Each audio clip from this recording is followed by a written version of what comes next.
एक छोटे से गांव में जो एक बहुत बड़े हरे भरे जंगल के पास बसा था, एक हाथी रहता था जिसका नाम भोला था। वह कोई साधारण हाथी नहीं था। भोला बहुत बड़ा था। उसके बड़े बड़े लटके हुए कान थे जो हवा चलने पर बड़े पंखों की तरह फड़फड़ाते थे। उसकी चमड़ी बारिश के बादल जैसी थी और उसकी आंखें छोटी और दयालु थीं। लेकिन भोला के बारे में सबसे अजीब बात यह थी कि वह अपने पिछले 2 पैरों पर चलता था, ठीक एक इंसान की तरह। वह अक्सर सीधा खड़ा रहता था, अपने अगले पैर क्रॉस करके दुनिया को ध्यान से देखता रहता था। वह बड़े सपने देखता था, खुद से भी बड़े, और उसका सबसे बड़ा सपना जंगल का नहीं बल्कि उन खेतों का था जो उसके आगे फैले हुए थे, गर्म सूरज के नीचे चमकते हुए। भोला ने कई साल जंगल के किनारे से किसानों को देखते हुए बिताए थे। वह उन्हें सुबह सुबह देखता था जब कोहरा अभी भी जमीन पर सोया होता था। वह उन्हें अपने मजबूत बैलों को हाँकते हुए देखता था। उनकी आवाजें धीमी और उत्साहवर्धक होती थी। वह उन्हें अपनी उंगलियों से छोटे छोटे बीज काली उपजाऊ मिट्टी में बिखेरते हुए देखता था। उनके हाथ एक धीमी शांतिपूर्ण नृत्य की तरह एक लय में चलते थे।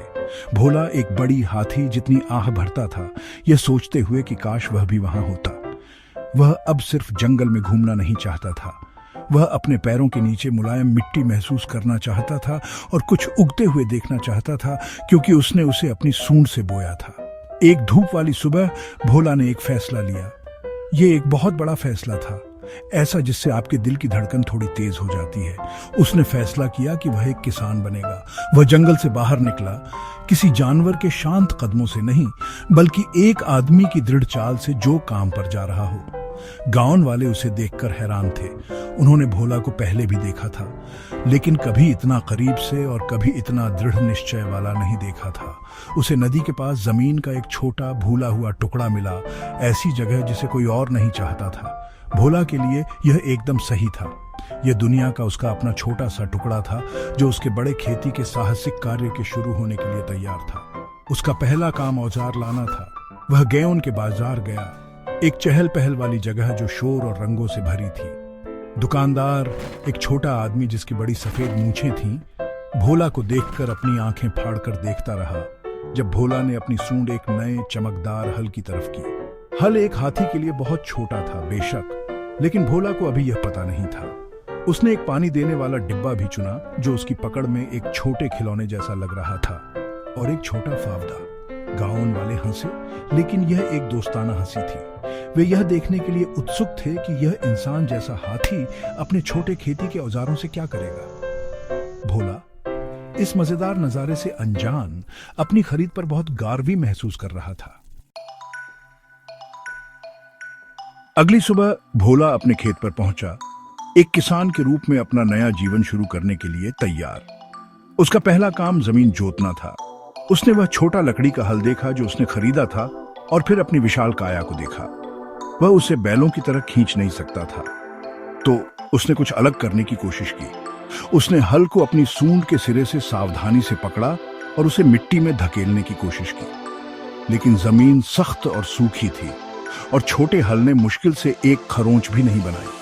उसने और जोर लगाया और एक जोरदार आवाज के साथ लकड़ी का हैंडल 2 टुकड़ों में टूट गया। भोला धड़ाम से बैठ गया। टूटे हुए हल के टुकड़े उसके सामने पड़े थे। थोड़ा अजीब महसूस करते हुए, निराश लेकिन हारा हुआ महसूस न करते हुए, भोला ने इसके बजाय बीज बोने की कोशिश करने का फैसला किया। उसके पास मक्के के बीजों का एक छोटा थैला था। उसे याद था कि किसानों को अपने खेतों में बीज खूबसूरती से फेंकते हुए देखा था। भोला ने भी ऐसा ही करने की कोशिश की। उसने एक सूंड भर बीज लिए और उन्हें एक नाजुक हरकत से फेंकने की कोशिश की, लेकिन हाथी की सूंड किसान का हाथ नहीं होती। एक हल्की बौछार के बजाय बीज एक बड़े होश के साथ बाहर निकल गए, जैसे उन्हें टॉप से दागा गया हो। वे सभी खेत के ठीक बीच में एक ही ढेलेदार ढेर में गिर गए। भोला ने पलक झपकाई, बीजों के पहाड़ को देखते हुए। यह बिल्कुल भी योजना के अनुसार नहीं चल रहा था। इसके बाद बारी आई पानी देने की। भोला ने अपना छोटा पानी देने वाला डिब्बा उठाया। वह नदी की ओर लंगड़ाते हुए गया, उसे भरा और अपने खेत तक वापस आया। उसने डिब्बे को बीजों के ढेर पर झुकाया और पानी की एक छोटी सी धार निकली। यह बिल्कुल भी पर्याप्त नहीं था। उसे अपने बीजों को ठीक से पानी देने के लिए नदी के सैकड़ों चक्कर लगाने पड़ते। उसने आह भरी और फिर से बैठ गया। दूसरे किसानों को अपने विशाल खेतों को आसानी से पानी देते हुए देखा।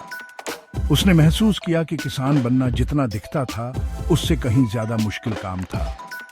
उसका बड़ा आकार, जिसे वह एक फायदा मानता था, एक बहुत बड़ी समस्या साबित हो रहा था। जैसे ही वह दिन के लिए हार मानने वाला था, एक मजेदार घटना हुई। एक छोटा मेंढक उसके पैर पर कूदा और जोर से टर्राया। भोला ने नीचे देखा और फिर उसे अपनी सूंड में एक गुदगुदी महसूस हुई। एक छोटी मक्खी उसकी नाक में घुस गई थी। इससे पहले कि वह इसे रोक पाता, उसे एक जबरदस्त जमीन हिला देने वाली छींक आई। आह छू! छींक की शक्ति इतनी जबरदस्त थी कि उसने मक्के के बीजों के बड़े ढेर को पूरे खेत में उड़ा दिया। उन्हें ताजी खोदी हुई मिट्टी पर पूरी तरह और समान रूप से बिखेर दिया। भोला ने आश्चर्य से देखा। उसने गलती से काम बिल्कुल ठीक कर दिया था। उसके चेहरे पर एक धीमी मुस्कान फैल गई। अपनी आकस्मिक सफलता से प्रेरित होकर भोला ने अलग तरह से सोचना शुरू किया। उसने महसूस किया कि वह इंसान की तरह खेती नहीं कर सकता था, उसे हाथी की तरह खेती करनी थी। अगले दिन उसने टूटे हुए हल की परवाह नहीं की। इसके बजाय उसने अपने दो भारी पैरों का इस्तेमाल किया। वह अपने खेत में इधर उधर धड़ाम धड़ाम करता रहा। उसके वजन से सख्त मिट्टी आसानी से टूटकर नरम बुआई के लिए तैयार बिस्तर बन गई। यह किसी भी छोटे हल से कहीं ज्यादा तेज था और कहीं ज्यादा मजेदार भी। वह काम करते हुए एक खुशी वाली हाथी की धुन गुनगुनाता रहा। उसके धड़ाम धड़ाम से एक स्थिर ताल बनी रही। गांव के बच्चे धड़ाम धड़ाम करने वाले किसान को देखने के लिए खेत के किनारे जमा हो गए, खुशी से तालियां बजाते हुए। पानी देना अभी भी एक समस्या थी। छोटा डिब्बा बेकार था। भोला नदी के किनारे बैठा पानी को बहते हुए देखता रहा और उसे एक शानदार विचार आया। वह ठंडे पानी में घुस गया और अपनी सूंड भर ली। उसमें गैलन गैलन पानी आता था। फिर वह अपने खेत तक वापस चला, अपनी सूंड को हवा में ऊंचा उठाया और पानी को एक कोमल घुमावदार चाप में बाहर छिड़का। यह उसके छोटे खेत के लिए एक व्यक्तिगत बारिश की बौछार जैसा था। वह एक ही बार में पूरे खेत को पानी दे सकता था। उसने खुद को बहुत चालाक महसूस किया। उसने अपनी हाथी की सूंड को एक अनाड़ी औजार से पूरे गांव के सबसे अच्छे पानी देने वाले होज में बदल दिया था। जैसे जैसे हफ्ते बीतते गए, मिट्टी से छोटे छोटे हरे अंकुर निकलने लगे। भोला बहुत खुश था। वह अपने कीमती मक्के के पौधों की रक्षा करते हुए अपने दिन बिताता था। जब पेस्की कौवे छोटे डंठलों को चोंच मारने आते थे तो भोला को स्केरक्रो की जरूरत नहीं पड़ती थी। वह बस अपने खेत के बीच में खड़ा हो जाता था, अपने विशाल कानों को फड़फड़ाता था और एक जोरदार तुरही जैसी आवाज निकालता था जो पक्षियों को घबराकर भगा देती थी। कोई भी कौवा एक जीवित सांस लेने वाले, तुरही बजाने वाले स्केरक्रो का सामना करने की हिम्मत नहीं करता था। उसका आकार अब कोई समस्या नहीं था, ये उसकी सबसे बड़ी संपत्ति थी। वह एक किसान, एक हल, एक पानी का पंप और एक स्केरक्रो था। सब एक बड़े खुश हाथी में समाये हुए थे। बेशक कुछ मजेदार पल अभी भी थे। एक दोपहर एक जिद्दी खरपतवार को खींचने की कोशिश करते हुए भोला ने थोड़ा ज्यादा जोर लगा दिया। खरपतवार बाहर आ गया, लेकिन एक बहुत हैरान तिल भी बाहर निकला जो जमीन से उछलकर सीधे भोला के सिर पर गिरा। तिल चीखा। भोला ने आश्चर्य में तुरही बजाई और वे दोनों एक पल के लिए एक दूसरे को देखते रहे। इससे पहले कि तिल भाग गया, भोला को थोड़ी मिट्टी से ढका छोड़ गया। भोला बस हंसा। हर दिन एक नया सबक और एक नई कहानी लाता था। वह सीख रहा था कि खेती सिर्फ बोने और पानी देने के बारे में नहीं थी, ये समस्याओं को हल करने और खुद पर हंसना सीखने के बारे में थी। मौसम बदल गए और भोला के खेत पर सूरज की गर्मी पड़ी। छोटे हरे अंकुर मक्के के लंबे मजबूत डंठलों में बदल गए। वे गार्व से खड़े थे। उनकी हरी पत्तियां हवा में सरसराहट कर रही थीं और जल्द ही वे सुनहरी भुट्टों से भारी हो गए। कटाई का समय था। भोला को अपने सीने में गार्व का गहरा एहसास हुआ। उसने यह कर दिखाया था। उसने यह सब खुद उगाया था, अपने पैरों और अपनी सूंड से। जो खेत कभी खाली और भूला हुआ था, वह अब उसकी कड़ी मेहनत और उसके अनोखे खेती के तरीकों का एक सुंदर जीवित प्रमाण था। उसने हर चुनौती का सामना किया था और उसे एक अवसर में बदल दिया था। कटाई सबसे आसान काम था। उसे हंसिया या चाकू की जरूरत नहीं थी। उसने बस अपनी कोमल चतुर सूंड का इस्तेमाल करके पके हुए मक्के के भुट्टों को डंठलों से तोड़ा। वह इतना सावधान था कि उसने एक भी पौधे को नुकसान नहीं पहुंचाया। उसने मक्के को ढेर कर दिया, एक सुनहरा पहाड़ बनाया जो दोपहर की रोशनी में चमक रहा था। दूसरे किसान जो कभी उसके प्रयासों पर हंसते थे, अब उसकी फसल की प्रशंसा करने के लिए उसके खेत पर आते थे।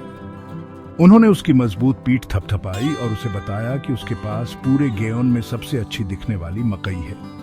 उन्होंने उससे उसके रहस्य पूछे और भोला ने खुशी खुशी अपनी हाथी खेती की तरकीबें साझा की। अपनी पहली सफल कटाई का जश्न मनाने के लिए भोला ने एक दावत करने का फैसला किया। उसने गैंड के सभी लोगों को आमंत्रित किया। उसने मीठी मकई को एक बड़ी आग पर भूना और स्वादिष्ट खुशबू हवा में फैल गई। सभी को उसके खेत में बुला रही थी। बच्चे उसके पैरों के चारों ओर खेल रहे थे और बड़े कहानियां और हंसी साझा कर रहे थे। भोला ने अपनी मकई सभी के साथ साझा की। अपने दिल को एक ऐसी गर्माहट से भरा महसूस किया जो गर्म भुनी हुई भुट्टों से भी बेहतर थी।